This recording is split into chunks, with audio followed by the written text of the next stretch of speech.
Hi, welcome to Platform Mastery.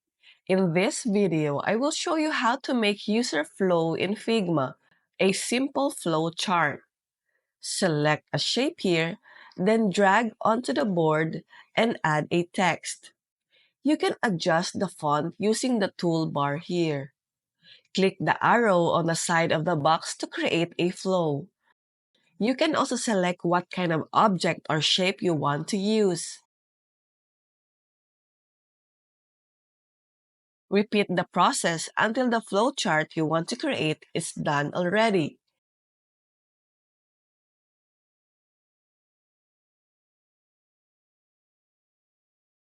And that's it.